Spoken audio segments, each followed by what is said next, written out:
Hello, everyone, and welcome to another episode of Natalie Saves the World, one podcast at a time. Today, I am joined by David Gilbert. He is an executive coach, author of The Alchemical Journey, a guide for high performers who want more than just success. He helps leaders transmute self-doubt into power, fear into creative fuel, and trauma into gold. In this conversation, we'll dive into the art of personal alchemy, what it means to go beyond high performance, and how to uncover the gold within yourself. So, David, welcome to the show. Thank you. I'm grateful to be here. Yay, happy to have you. So I know I shared a little bit about your background just now, but do you want to get into just a little bit more about who you are and how you came to be where you are today? Yeah, I'm an executive coach at Novus Global. We help Fortune 500 companies, professional athletes, just high performing leaders go beyond high performance. And Awesome. I like to have fun and say, I help people transmute their inner and outer gold into lead. So previous to this, I've been really focused on the alchemical journey and what it looks like to transmute that inner lead into gold. And now going beyond high performance to me, which we use like creating a impossible vision. So that dream that almost feels heavy, it's so scary, it feels heavy, and turning that into gold. So that's what I do. Amazing. Well, do you want to elaborate on that a little bit? Like what exactly that means, the alchemy of it all? Yeah, alchemy is the art of transformation. So it's been this funny thread that I learned from going for things and then crashing and burning. The story Right. really starts in 2020. Okay. It was my dream when my mom asked me, "What do you want to do as a kid?" When I was little, I can remember being in a car and I was like, live by the beach and open my own business. And Amazing. I live in San Diego, so I was like, okay, by the beach. And finally, like the idea came up for a business, and it was December 2019. And then I came up with this idea, meditation supply store, and then in OB like as a website, and then actual physical brick and mortar store, meditation manifestation supply store. And I signed the lease January 2020, all in Oh, on my wow. own business. Family already said not the best time. Hey, David, you got a 2-year-old and another one in the oven. Well, not me, Oh, wow. my wife, but Bun uh, and oven. yeah. And I went for it. I didn't listen to them. I went for it. But worst timing in our history to try to open a store, and it wasn't considered a mandatory store or something that needed to be open in California. Right. So just after a year and a half, I got out of the lease early. But the beauty during that process, like going for the dream, crashing and burning, led me to realize like, oh, my unique gifts, my zone of genius isn't trying to manage a team and build a franchise and like be a Yeah. CEO of 100 or 1,000 people. Like my gifts is because I started coaching along that time too. I got my first certification, and it was like, oh, like 1-to-1 is my sweet spot. Right. So it was this going through the fire of transformation of opening a business and navigating all the things and then realizing, oh, that's my sweet spot. And then there's another story I can tell at some point of I bought the Idiot's Guide to Alchemy and realized alchemy is part of my story. So Right. it's a little bit of alchemy right there. Did you read the book The Alchemist in school ever? Not in school, not until I got Okay. older. So we actually read it, I'm pretty sure my freshman year of high school. It was like one of Oh, the required books. Yeah. But I feel like we read it at a time when I was like, a child essentially. So I didn't really understand the meaning behind it and like the true meaning of that book. And yeah. it is like a really powerful book. But I read it at the wrong time, I think. Like I was like Yeah. 14 when we It read that in planted some school. seeds, but at the time you're Yeah, like, yeah, yeah, I don't care. I just want to go do whatever exactly. else. Oh, homework. Like we didn't care about the meaning of it exactly. But Yeah. that's so interesting. And you have a background in marketing as well, correct? Yes, I graduated from Art Center College of Design and Advertising, so I was working with health and fitness companies in the marketing department. Very nice. So I also have a marketing background, and I do it currently, but I also had like a similar experience to you. I mean, I'd love to hear kind of like what inspired you to transform from doing marketing or doing that like 9 to 5 type of job into what you're doing now with the coaching. So I know you mentioned like it was kind of just the story of COVID, but did you have like one spark or one moment that like changed everything? Let's see, Or was it just like a gradual process, gradual transformation? it was a gradual transformation. The marketing Okay. I had 2 times landing a dream job in a marketing department, and then them having to cut the marketing department, and then I was And I'm then laughing because the second same thing place. happened to me. So Yeah, I'm okay, good. there we go. So Yeah. partly like is the universal like the catalyst, right? Yeah. Where the I work for the American Council on Exercise, and that's somewhere where like people work 10 years. So it came out Right. of left field, even for like the whole business. Wow. So that was the catalyst that kind of led to, this little bit of a gap, and then I was like, okay, I'm gonna go all in on the business. Amazing. But it's been a trickling effect. But there was a moment when I bought the Idiot's Guide to Alchemy that like that clicked fully for me. I was like, oh, this is my dharma. Like I know what I'm here to do for the rest of my life. But I could see Yeah. hindsight. It was thinking I have the thing, having the thing taken away, going for the thing crashing and burning, and then from that, like finally emerging. Amazing. Love that. Yeah, I've gone through something similar just in the last year as well. It's a long story, but I went through like a very hard breakup. I was with someone for 7 years. I moved countries, been through like some crazy stuff, some trauma. Then I also like I've always worked in marketing, like 9 to 5 type of roles. And then I was laid off. This is now becoming increasingly common, especially with AI and just like it's a very weird, unprecedented time in the workforce right now. But I also just took it as a sign from the universe, from God, whatever you want to call it, that this just wasn't what I was meant to do. And I never really loved it. I'm good at it. And there are parts of it that I enjoy, but doing the 9 to 5, like being a cog in the machine, I felt like exactly like I wasn't living my purpose and I wasn't really helping the world and like sharing my gifts with the world by just doing, being a robot basically. So Yeah. I had a very similar experience and I actually study Kabbalah. I don't know if you know any of like the Kabbalistic principles. It's just like universal law, a lot of it, and a lot of it is just philosophy. But they talk about this concept of like your tikkun, which is basically they say it's like the one main thing that you need to work on, like your soul's purpose on this earth is to work on this. It's like your soul's correction, basically. And we all have it, and we all have like something that we need to work on.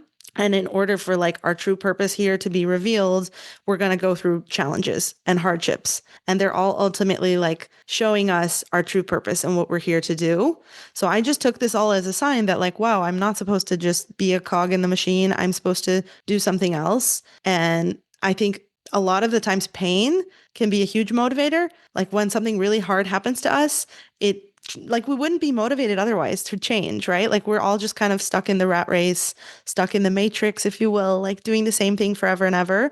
And when something really just jolts us or like shocks us into change, a lot of the time it's pain, right? Like going through something really painful, in my opinion, can be a huge motivator.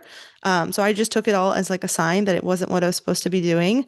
So it sounds kind of similar to everything you've been through. Yeah, absolutely. That's been my own experience, and I'm hearing, it's so easy in the golden handcuffs. Yeah. You Oh, no, I yeah. have these like unique gifts, and at the same time, like those unique gifts have to be developed over time. And it's Yeah. by choosing to go into the pain, or I just like to have fun and call it lead, like going into that portal or just like going into it head first, like a stormy cloud. That's how Yeah. you get the gold on the other side. Otherwise, you're So just gonna true. separate, or you're gonna like the people, no guilt or shame that like are in the golden handcuffs. Yeah. Like, oh, I'm just gonna do this in a way to because it's providing for my Comfortable. family and Yeah. comfortable. And society says my parents said just get a good job and like live that. Yeah. And it's like, okay, beautiful. And then there's a part that you sometimes think you're doing the right thing if you're stuck in this filter of right and wrong versus Yeah. going for the thing internally that might make absolutely no sense.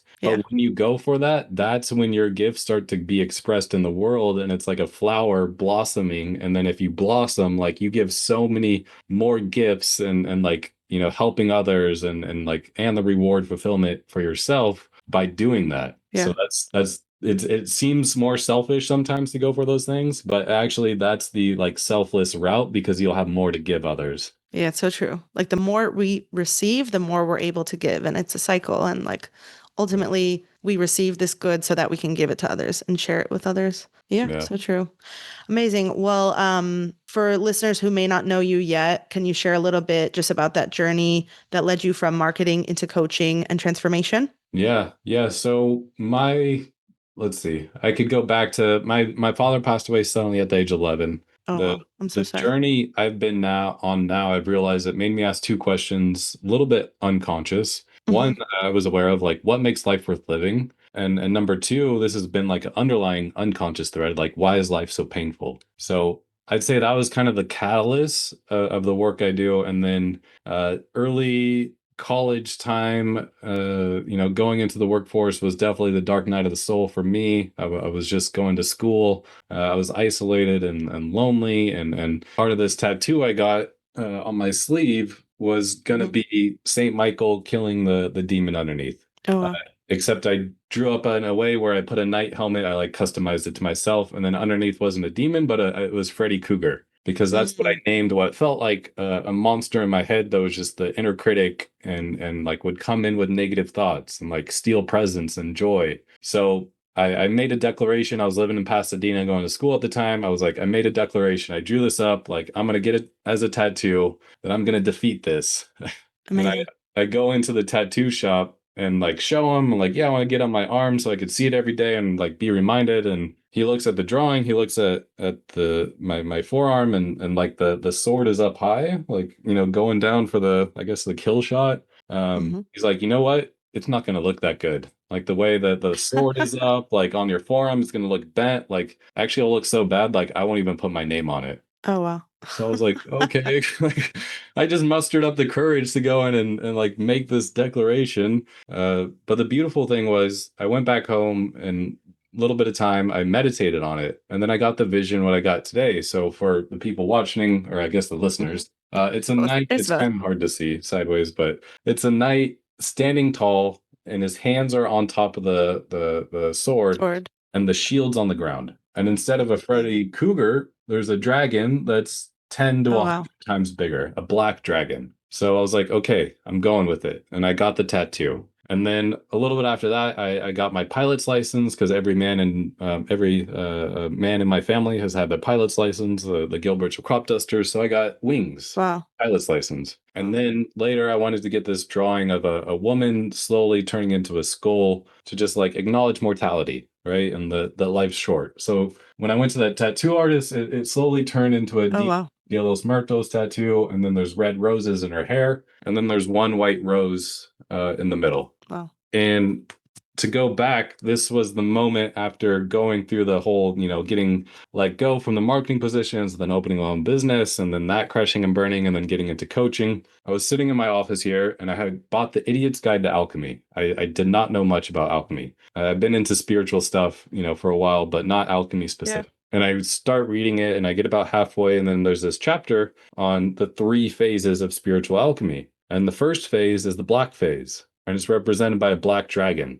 Oh, wow. This is like the shadow work, when you get to know the unconscious force of chaos that lives within the universe, that lives within our unconscious, right? Kind of our unconscious patterns. And you can't defeat the dragon. Like we can't defeat Mother Nature and the force of Mother Nature, right? So all you could Mhm. do is stand up confidently with your shield down and be there with it. Same goes for negative thoughts, right? If you try to fight, I know if you try to fight the negative thoughts and kill the Freddy Cougar, like he only gets more powerful. Mm. So it's Yeah. like being a knight in front of a kingdom. Like, is this thought worthy of entering my kingdom? Oh no, that's a bad thought. That's not true. Hmm. Okay, let it go. And then I was reading it. I was like, oh wow, and it didn't really click. And then it talked about the second phase of alchemy. And this is like the enlightenment. This is the moment which is represented by a white rose, which is the white rose. And this is when you get to know your highest essence. Mm. Amazing. And then there's the third phase of alchemy, represented by a red rose. And this is,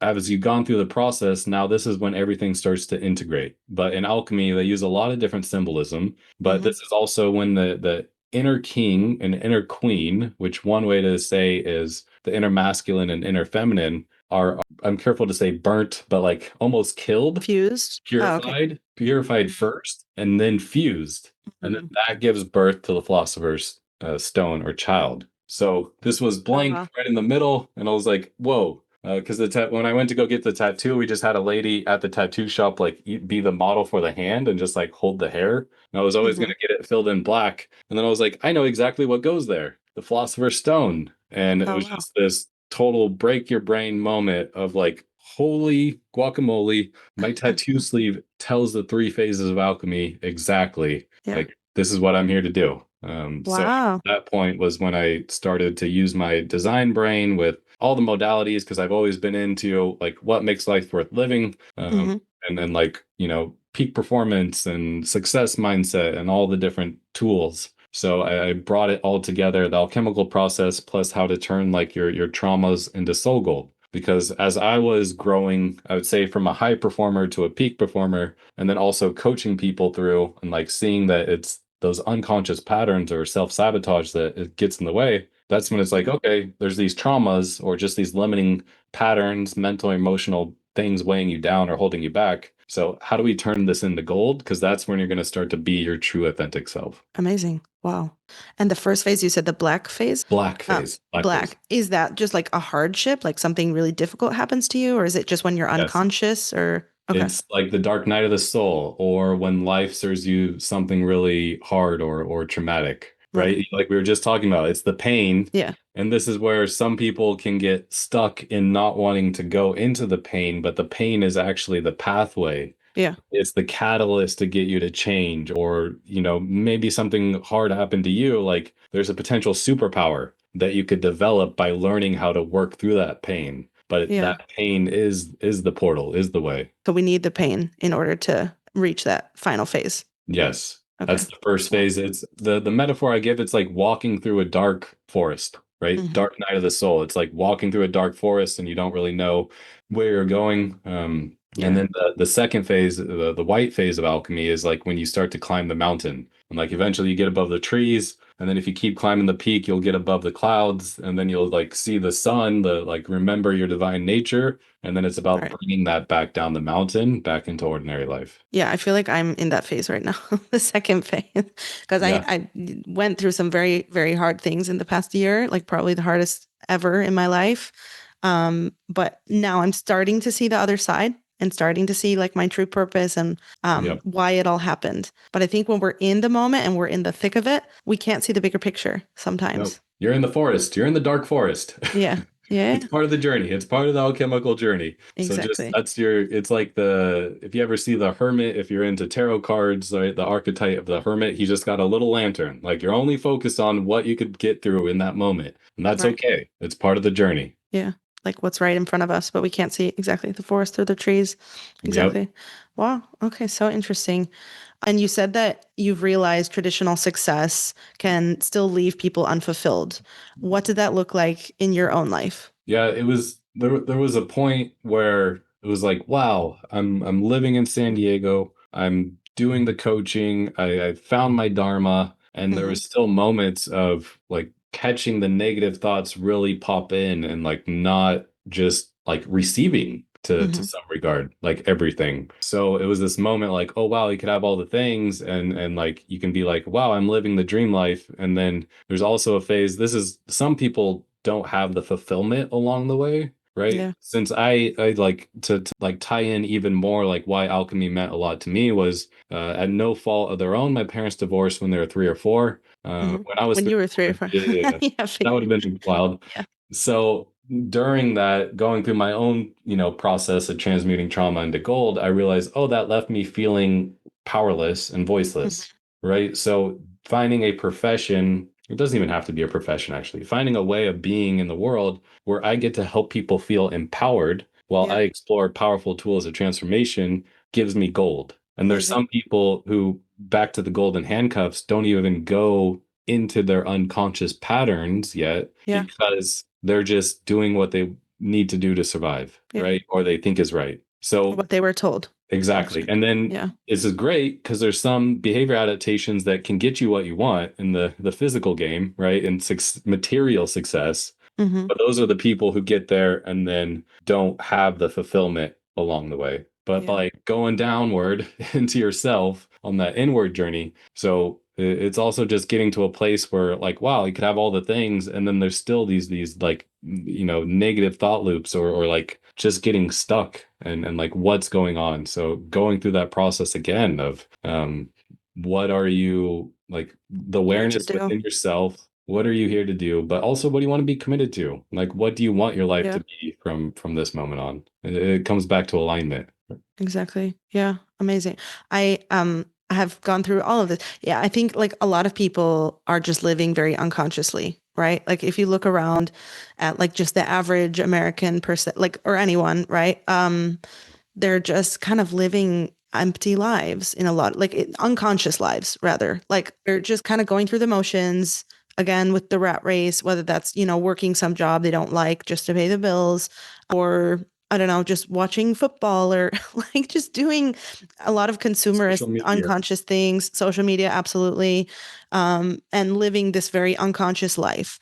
And I was doing that basically up until recently. Like I said, like I started studying Kabbalah, getting more like because I went through this pain, which is also very similar to Buddhism. Like they talk a lot about, you keep mentioning like your dharma. So it's a very similar concept. It's just like your soul's purpose, like what you're here to do and how you can bring light and spread light in the world.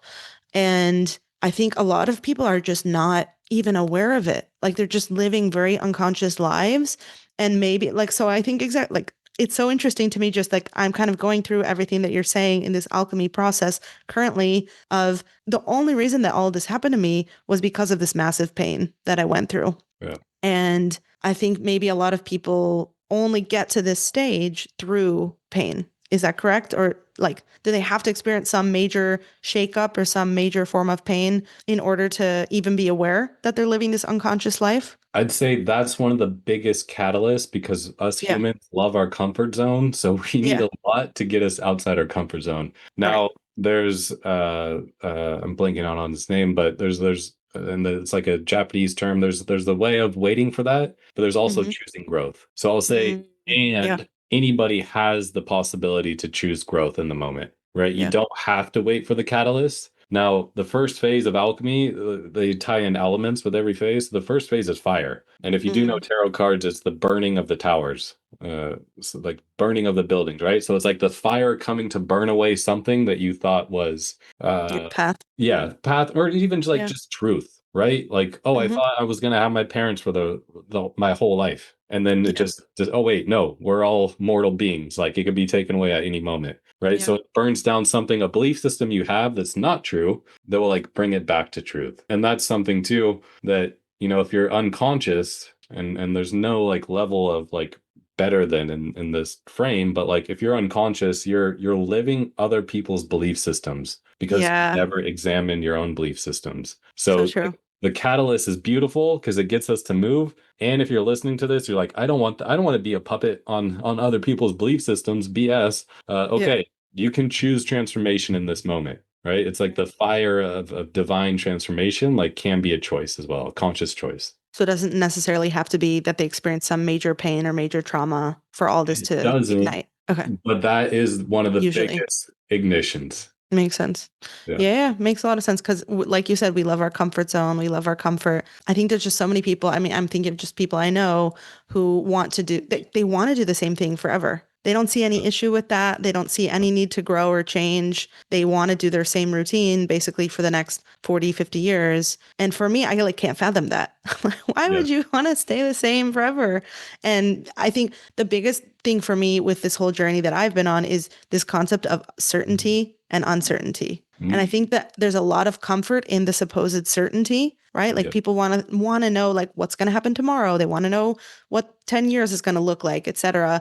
They want some sense of certainty, and the uncertainty is terrifying for people. Yeah. But once you start to practice it and be uncertain and be uncomfortable and put yourself out there not knowing what's going to happen, that's how you really grow, I think. And in my experience, that's true freedom because we're talking about like the path from like living in the survival based, I'd say ego or personality self versus like Yeah. the soulful perspective. And if you Yeah. understand like, oh, just the ego is wired to survive and then be what it's like, be right about what it thinks it's right about or who it thinks it is, like, Yeah. okay. And as you go to this journey to uncover your soul and like embody more of your highest self or soul, Yeah. like your brain is wired to survive, so it's going to focus on where like predicting the future, where the Yeah. truth is we don't know what's going to happen a year from now, Right. or a month. We don't even know what's going to happen in 2 minutes. Like Yeah. our brains make up, oh yeah, it's just going to be the same. I don't know, aliens, fireballs, like anything is possible. Like it could, Yeah. anything could happen.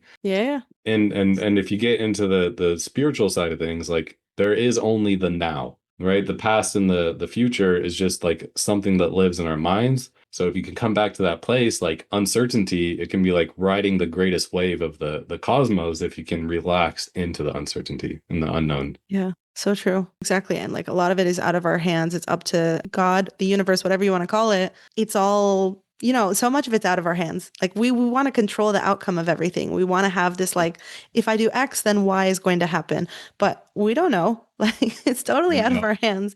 And we can, do our part and make sure that we're living our best life and becoming our best selves.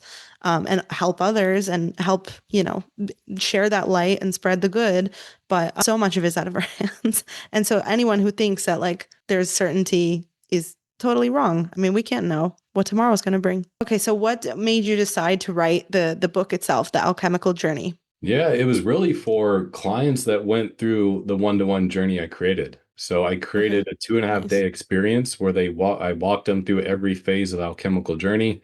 It was a Wow, metaphor of climbing a peak state of consciousness and also utilizing some altered states like breath work to go through that process of transmutation. amazing. And with that, like I'd have a full integration booklet, but this book served as like the opposite, like the feminine storyteller creative aspect that I could also share with other people. Because now I'm working at Novus Global, so Wow. not doing that specific thing as much, but Hmm. now it's like a gift for people to understand the hero's journey and what it looks like to go to that journey to uncover your authentic self. And basically, because you went through this process, now you want to share it with others. Is that correct? Yes, Like, okay. exactly. And that Mm, I took people through this process. And it's just, the first time I did it, I was like, I don't know if this is going to work. But at the same time, it's like, no, like dummy, like these alchemists have been studying the pattern of transmutation or transmute, yeah. or transformation. It's this pattern of transmutation of taking a lesser item into its highest potential. Like, Right. yeah, it's going to work if you really follow the pattern because they spent their whole lives dedicated to understanding that pattern and sharing, notes on that pattern. Amazing. Yeah. Wow. So that inspired you to write the book because it paired with your like what did you call it? Like a retreat? Is it like a 2 day process in person that you would do with your Yeah, it clients? was people would fly in and stay in San Diego. So Wow. it was a 2.5 day. I'd call it intensive, Hmm. but I called it an experience when people went through it. And Amazing. now just call it the alchemical journey. But it was going through the 7 phases of alchemy, and the first phase is the fire, the tower card, like burning down the Deep limited beliefs. So that pain. would be a pre-session. We'd spend 2 hours before even they fly out of Wow. getting to that root limited belief and then starting to break through that. And then when Amazing. they get out here in person, right, we go through dissolution, which is dissolution is water. So that's a symbol for emotions. So when you get to your core limited belief, you're going to have these emotions that are tied to it, often repressed, and Yeah. you start to release those and you honor them by feeling them. And that's how you get to release them, which alchemists, fun fact, called tears the holy water, because it's the breakdown of your crystallized beliefs and emotions. So from there, we'd go into a breathwork journey. And that's such a great practice when you do it for 40 minutes to an hour of like releasing a lot of that deep-seated stuff Yeah. and also opening up to altered states where like memories or messages can come in. And For then those that don't know, by the way, I know what breathwork is, but maybe for the listeners that don't know, do you want to elaborate a little bit on what breathwork is? yes, breathwork's a big category. So my distinction, breathwork Hmm. journey, which means you're going to be breathing deeply for 40 minutes to an hour. And you typically, I would recommend having like a guide with you too. Yeah. So this is when you just breathe so much that your default mode network, your conscious brain shuts down and you get more access to the subconscious. And your body Right. can release a lot of stress, but you can also have a psychedelic experience. Yeah. Anything's possible. When It's just usually euphoric, right? Like it's usually, I mean, I know there's different types of breath work. Like there's yeah. like trauma specific breath work, there's like euphoric breath work. But from what I understand, usually people don't have like a horrible time on it. Like they usually have a positive experience afterwards. Yeah, it's you're always going to release stress from the nervous system. Right. Now, there's opportunity for deep-seated memories in your subconscious to get brought up to the surface.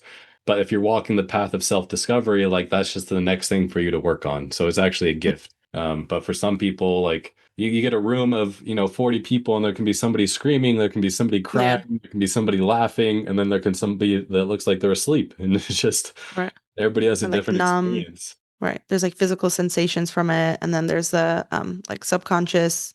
Um, it's very cathartic, right? Yes. Like Yeah. release. Yeah. And it's Nice. something, if you ever considered, you start to go down I don't always call it healing, but the healing path, I just consider it self-discovery. Hmm. Like maybe you consider psychedelics or some altered state modalities. Like breath work to Hmm. me is always the gateway, the foundational one, because like your foot Right. is on the gas and brake. So if it gets overwhelming at any point, you get to slow down your breathing and you're going to Right. come back into your body. And why is it like that? So breathwork is effective because of what? Like how are we storing? It's like we store trauma in our cells or something? How exactly like does that Yeah, work? yeah, in the fascia. Okay. So it's energetically opening you up and also the body. So partly like with the conscious protectors, right, not operating, you get more into the subconscious, and then whatever emotions, which is like energy and motion. So emotions aren't meant to be tucked away and repressed, which I was really good at when I was younger.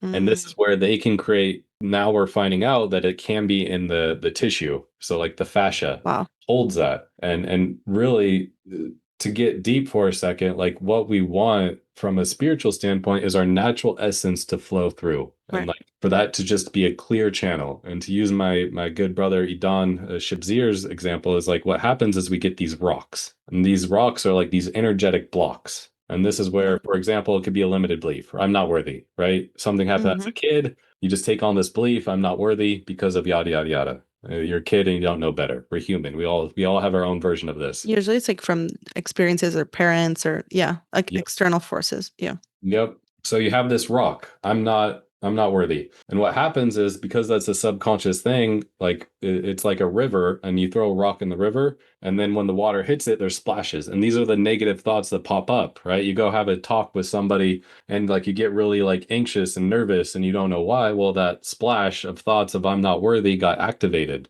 Right. So really you're learning how to clear these energetic channels, which is work going through that self discovery process. And then that's when your true authentic self just gets to flow freely. Amazing. Yeah. So you were getting, I know we like went on a tangent just now about breath work, but you were talking about the alchemist journey and like all the steps. So you were Oh saying, yeah. so you do this like retreat for 2 days where they learn about their limited beliefs. And you said even beforehand, they do like some work on identifying those beliefs. You said they Yep. do like 2 hours of work.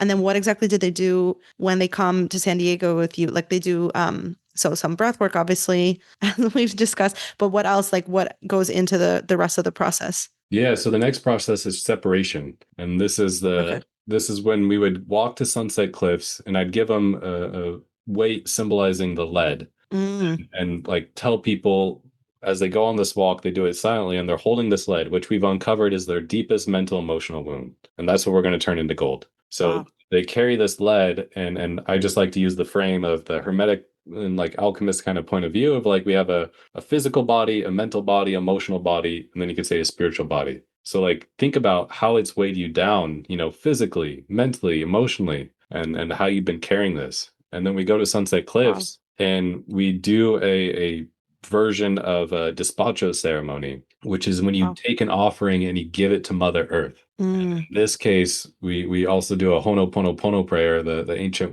Hawaiian prayer of forgiveness, and we do it to Mother Earth. And then at the end, throw the lead in. So we're separating the dross from our being. And for all the listeners, the reminder is Mother Earth is more than happy to hold all of your pain. Like your wow. pain wasn't meant to be held on to. It was only meant to be experienced and like learned from. So if you like she will ground your pain happily, right? It's like our bodies decompose and is the fertilizer. So it's like the Mhm. fertilizer for new. So you can just go out and just ground with Mother Earth and like Yeah. you're going to come back to presence, right? Or you're going to come back to whatever. So you can give this offering and reconnect with Mother Earth, which is typically one of the most impactful parts for people, because we just get so caught up, we forget that Yeah. without the Earth, like we don't get to experience life. So And then true. I also tell people like all 75 trillion cells that make up your body. That's the only reason why you get to have this experience,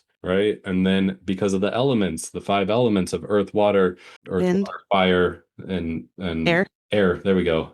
And like that's why we get to have this whole experience of the cosmos. So like you are a being of starlight and stardust, connected to the divine energy of creation, aka love, and infinite intelligence. So you are a powerful being, and you're not just who you think you are in this personality, egoic self of like limited version, right? You are so Yeah. much more than that.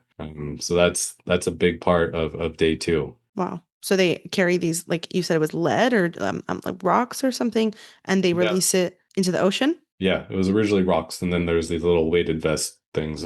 Another story Ah, okay. for another day, but So uh, it's just like the throw symbolism. it- the symbolism, and you can do this Mm, by digging a hole too and putting something meaningful into the hole. But just that giving of like I'm giving this physically, and I'd have them like releasing. visualize as if they're putting all their energy of that pain into Wow. that as they're creating that intention around it. That's so cool. Wow. I love that. Did you like, have you found that a lot of it comes from childhood wounds, like childhood trauma? Yeah, that's when we take on our behavior adaptations. You could also call them winning strategies because that's just what we had to believe about ourselves to not hopefully feel that pain in the future. And then that becomes who we think we are. So interesting. Yeah. I'm doing a lot of that now, like with therapy and breathwork and all these like healing modalities.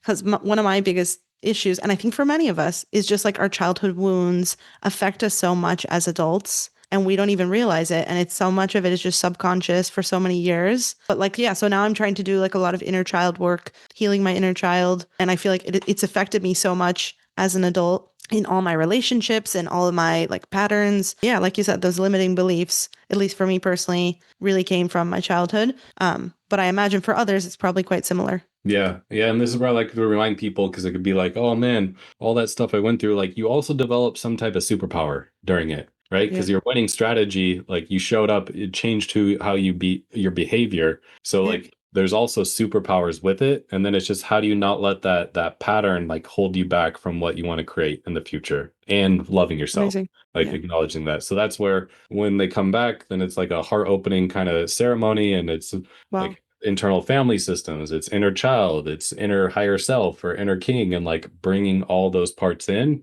and Wow. most importantly, fully accepting your whole story. And then when it comes to like people like parents, you can do this work, and then you could be like, I can't believe my mom and dad showed up like that, and it's like, Yeah, yes, and like let's come from the awareness, right? If we're going to be powerful beings and free, let's acknowledge they did the best with what they had and what they knew. So we're putting a label of what we think is right with being a parent expectation versus just accepting them for who they are and the gifts that they have given you, even if they were yeah, hard. Even if it was yeah. traumatic, since you're on this path, it was actually can be your greatest gift, your greatest gold. Exactly. That's a lot of what they say in Kabbalah as well, that like all the hardships are there to help you become your best self. And you should actually be grateful for the pain and be grateful for these hardships because they're shaping you and molding you into becoming your best self. Yeah. But yeah, it's not always easy to see it in the moment. The moment you're like, why did this happen to me? This is so Yeah. unfair. But ultimately, it's happening for you, not to you, right? Like it's happening for you to become your best self.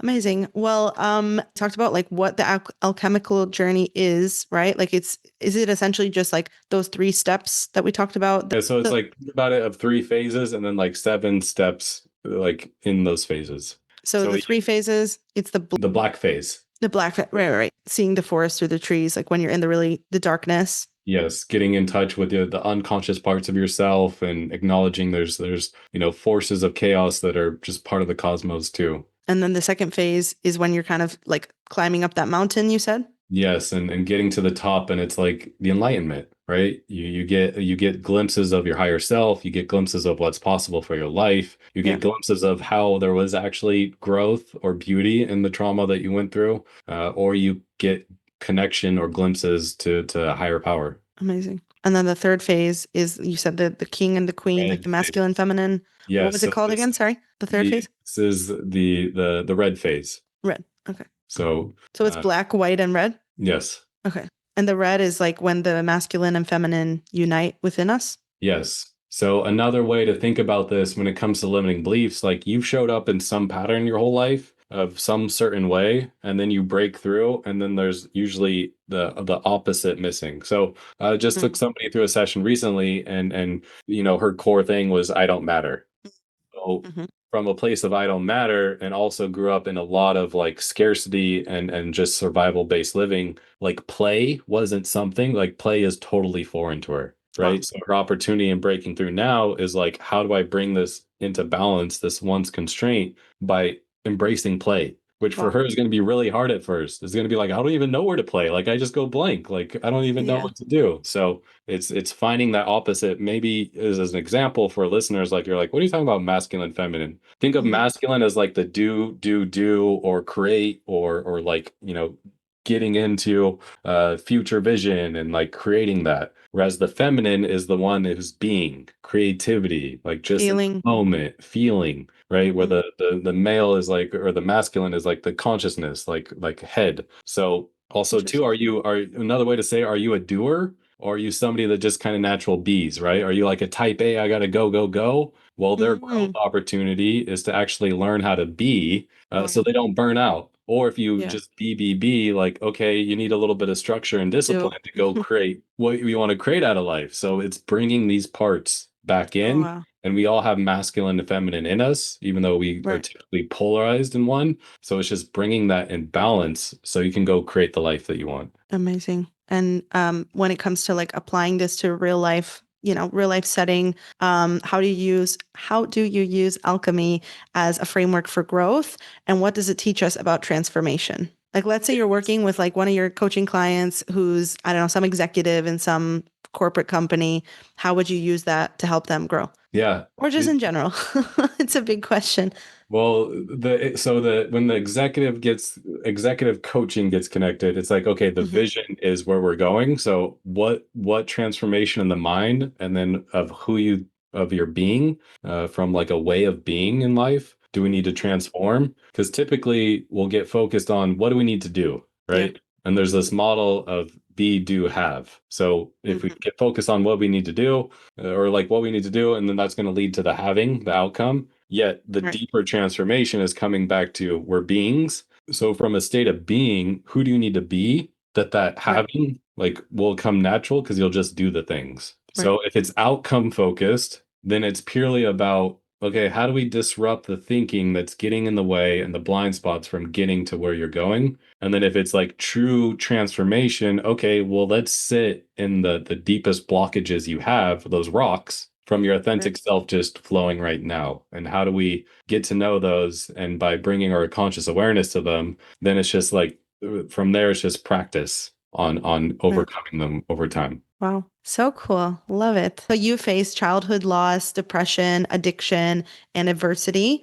How did you learn to turn that trauma into gold and your pain into purpose? Yeah, it's been part of the journey, but there was a big catalyst. And that was when bringing back up breath work. Doing my first breath work journey for myself was one of the huge catalysts. Wow. And I was in Sedona, and I was with Anahata and Nanda, and she was leading it. And there was a big group. It was this actually the original Fit for Service with Aubrey Marcus. And we're going through it and getting about halfway, and there's music going, and we're breathing. And I'm like, I'm kind of going places, but not really. I still find I kind of feel here. And then this big man hand like placed his on top of mine, and I went straight back to the night I lost my father. Oh, wow. And for anybody who's lost somebody like suddenly, like that just like why, and then Yeah. like is this real? So that cracked me open. Like I was somebody saw me afterwards, they're like, how was it? He Wow. just looks at my eyes, and like I'm like, still pouring down tears. He's like, oh. Wow. And I'm not saying sorry. that's going to be your case every time, but like that's what Yeah. came up for me in that moment. And as I went back to process, that's when I had the visual of I grew up on a walnut farm. It was like a walnut that got cracked open, and the walnut Oh, was like yeah. all the emotions I tucked down, Suppressed. Mm. and that brought all the energy up. So after that moment, I gave myself like 2 or 3 months to just have periods where I just like let the feelings come up, right? All that grief that like turned Hmm. into lead and then like pushed away. And it was a little bit after that process that the question came up, what did you learn from this? And then shortly after that, the idea of soul gold came up. Where soul gold, I say, is the growth, lessons, experiences that you have that when you look on your deathbed, you look back on your life from your deathbed, like you're going to appreciate the most. Wow. So that's the big catalyst. Then it was like, okay, Breathwork.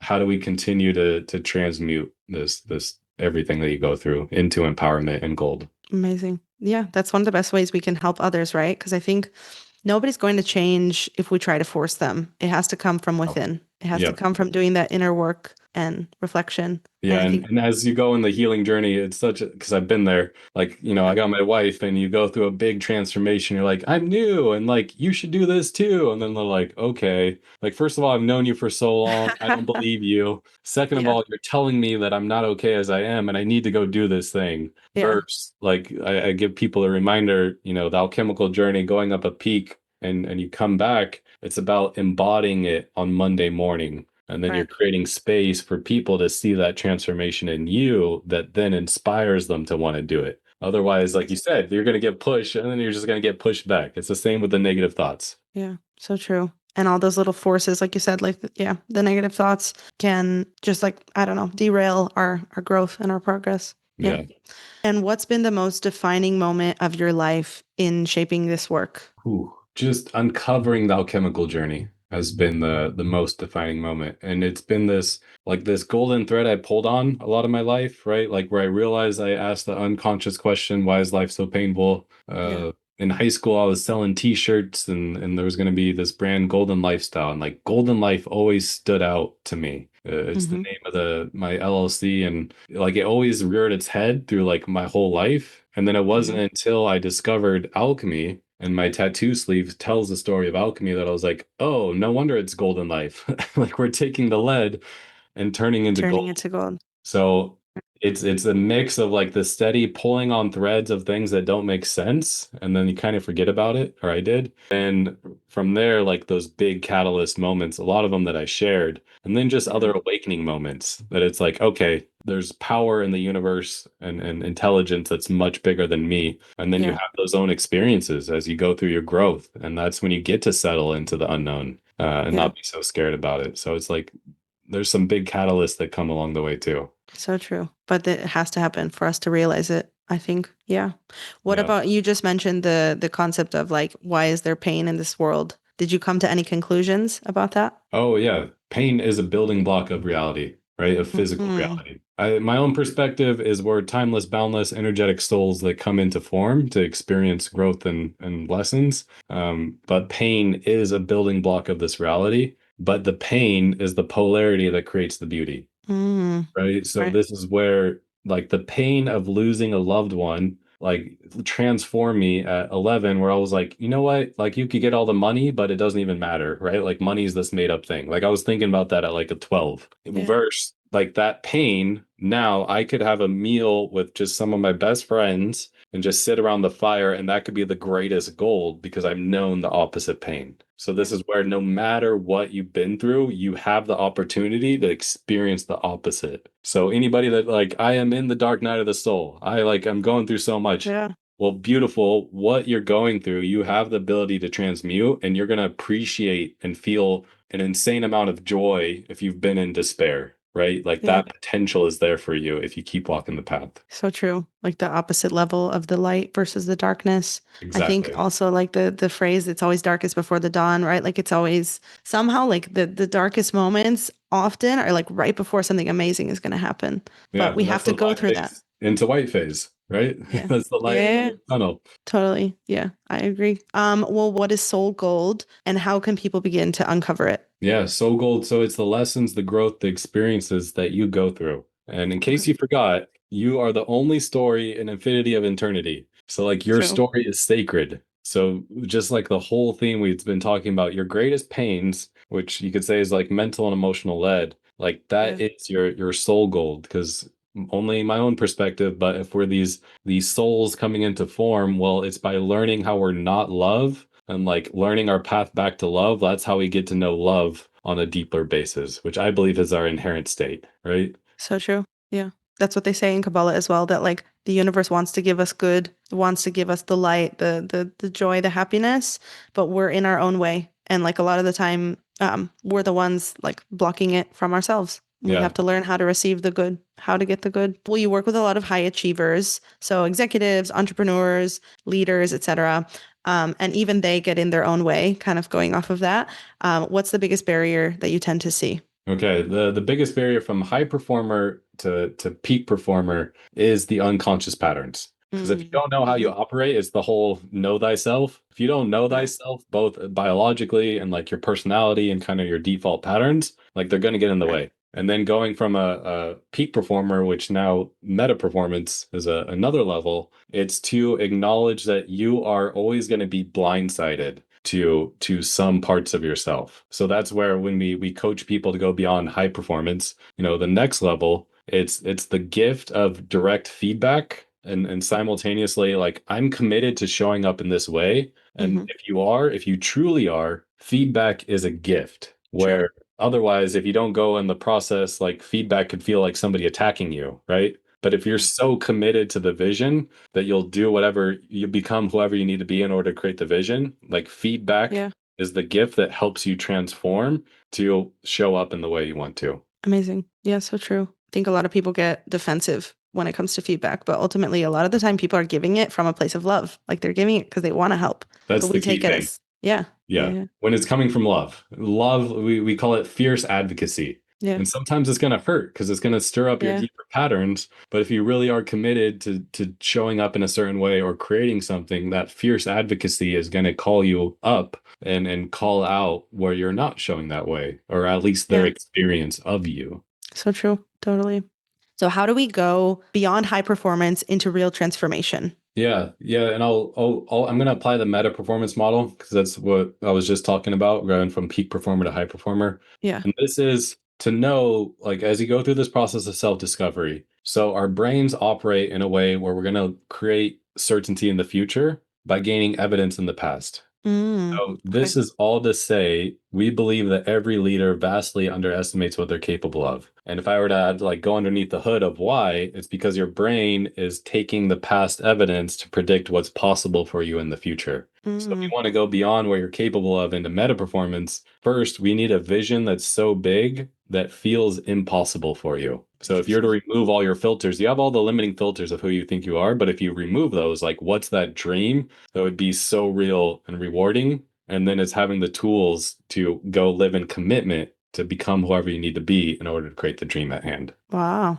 Yeah. So, like, do you give them like step by step, like a step by step guide on how to do that, or is it No, just uncovering? this is where uncovering and when it gets into meta performance, like disrupting, right? Because we're all going to get in our Mm-hmm. own way, and also living in commitment. And then when you don't live in commitment, like what was the pattern underneath that? That's the gold. That's the golden nuggets, right? Right. There's some old pattern that's not serving you to where you're consciously choosing to go. Interesting. So it's like removing those limited beliefs, and then they're able to understand their true purpose and act on it. Yeah, yeah. And then Essentially. along the way, it's meta performance because it's metamorphosis, Right. right? So Right. you're Right. transforming, it's ontological coaching. So Butterfly. transforming on the deepest layers of who you are as a being, and then Wow. using that as the catalyst to go create. Amazing. I love that because I think a lot of us are, well, again, when we're unconscious, especially, it's really hard for us to change our behavior. Like we might want to change so badly. We might be doing something that we know is wrong for us or we know we shouldn't do, and yet we still choose to do it. I think this part of it is how the brain is wired to crave comfort and to create patterns. But like in order to create a lasting change and actually change our behavior, it sounds like we have to go on a deeper level. Like we have to really do it on the subconscious level. Yeah, yeah. There's some pattern in your unconscious that you're just not aware of. This is Right. where a lot of people get scared. And it's like, Yeah. I get it. It's the unknown of yourself, but you're just shining light on these parts of yourself, right? Right. So if you could just see it as that, you're just getting to learn more about yourself, and there's no reason to attach guilt or shame. It's just an Yeah. adventure. You're diving into the depths of your own being and finding the gold. Who you really are. Yeah. Amazing. Yeah. What Yeah. shifts when someone integrates vision, mindset, skill set, energy, and strategy? Yeah, that's meta performance in a nutshell, right? So working on what's the thrilling life vision, what's the mindset, aka who do you need to be in order to create the Hmm. vision at hand? And then the strategy is what are the next things you're committed to? Where a lot of us will like to make little commitments because it out of comfort, versus Right. if you were to be bold and take the biggest, boldest action. Sometimes they say, oh yeah, that thing you want to do in 6 months, what if you had to do that in a week? Tomorrow. Oh, Yeah, yeah. or tomorrow, even better, Yeah. right? And then Yeah. taking that action, like actually going through, and then you develop the skill set, and also taking ownership of your energy, Right. which you could say spiritually, not so much in meta performance, but spiritually is like taking ownership of the frequency you're putting out into the world, and Yeah. that's often the frequency you're going to receive back is what you put out. Yeah, I had that with even doing this podcast, by the way. Like I wanted to do it for years and I was just like pushing it off and not, I don't know, too scared, I think. And often our like I said, those moments of pain, those moments of clarity, they Yeah. push you in a very powerful way. And I was just like, you know what? I'm gonna do it. I'm finally gonna do this podcast. Yeah. But our limiting beliefs definitely hinder us in a lot of ways and make us slower to act. Whereas if we can just do it, and leave those inhibitions behind, we are capable of a lot in a short time. Awesome. Will you also guide breath work and altered states as tools for growth? How can people explore those safely? Yeah, I'll come back. Go try a breathwork journey is really the safest route, because Hmm. you're going to start to get to know that space. Now, the first time you do it, for those who are like new, your brain's gonna get in the way as you start to sit down for the first time. You're going to be nervous. You're going to be a little Yeah. bit scared. You're going to start breathing deep. You're going to be like, I hate this music. I don't know about this place. I got to go to the bathroom. I'm hot. I'm cold. Your Hmm. brain's just getting scared because it's on the verge of shutting down for a little bit. Hmm. Now, if you want to go something like the psychedelic route, beautiful. Just really be intentional about the set and setting. And if you're brand new, like really do the research about where you're going. Hmm. Would you recommend them doing it with like a guide for both of those? I'm assuming. Absolutely. Do not go Yeah. alone for your first time. That's Right. where, yeah, you call them guides for a reason, and you want somebody to hold that space very intentionally or almost ceremonially, like a ceremonial Yeah. aspect. So that set and setting is very important, but having a guide with you, especially when you're new, is Yeah. is really like so critical for safety. Yeah, I've done breath work a few times. The first time I did it was actually in Thailand, in Pai. It was amazing. But like I was very scared. I was freaked out. I was like, am I gonna have like a bad trip doing this breath work? Am I gonna have, I don't know, like a heart attack or something? But once you release and just like let your brain take the reins, like you can control it, as you said. You can kind of, if it's getting too freaky or if you don't like where it's going, it's still ultimately your brain and your thoughts. So you can shift it in a way, at least here and there. Yep. Awesome. And how do you think that the inner work and healing journey needs to change in our modern world? Yeah, that's where, once again, like sometimes I like to track language, and I don't believe there's anything to heal about anyone, that we're all perfect beings as we are, like divine beings. So it's just self-discovery. And the big lesson I like to remind people about nowadays is like, hey guys, hey humanity, like we've developed the ability to go on a keyboard and type something into a computer, and a robot can go create that in the external world. Like we Yeah. did it. We Yeah. mastered external reality. Like this is what we've been trying to achieve our whole lifetime, and we're here. So the only thing left for us to do is to put a mirror in front of us, right? And to go inside, because it's by us all uncovering our internal belief systems that we're going to realize, oh, we're all humans, we're all in this together. And then Yeah. that's where the fear and the separation and like limiting beliefs of who we think we are going to get brought up. And then you walk that path, and then you realize there's a mirror behind you, and it's an infinite perspective of, yeah, But I feel like power. the only way that the earth will, I don't know, like that, if you want to get like really deep and really philosophical, like we all need to become conscious and elevate ourselves for the world to be like healed. You know what I mean? Like there's Yeah. so much darkness and evil and scary stuff in the world. And I always have these like existential questions, like, why is all this happening? What's going on? But I feel like once we can all elevate and maybe go through this type of journey or any type of like spiritual work and self work, when more and more people start to do that, that will elevate the consciousness of the world. And I don't know. I feel like that's the true way for all of us to achieve. I don't know what, but happiness, I guess, is like Yeah. make the world a better place at a large That's just scale. walking each other home to awaken and remember our true source. And it is really dark, but it's also darkest before dawn. So in my perspective, I think we're about to hit a big elevation of like the whole collective Yeah. and like hit another level of our conscious awareness. So this is all, it's humanity going on the alchemical journey because we've lived Yeah. so disconnected for so long. So true. I think especially during COVID with like all the isolation, physical isolation, especially now people are craving like realness and spirituality and healing and self-work, I think more and more in the last few years. So I agree. I hope we can all elevate together. Okay, amazing. So I'm going to do just like a short little rapid fire section. So just answer the next few questions with the first thing that comes to mind. So are you a morning person or a night owl? I'm actually a mid-lark, so Oh, midday. Okay, nice. What's a favorite book of yours that really changed your perspective besides your own? yeah, Four Agreements. That's the other one I would always hand out during the Mm, journey. that's a good one. Yeah. Well, What is your go-to ritual before coaching? ooh, okay. I do some type of grounding. For those who are like deep into the woo-woo, Mhm. now I like to.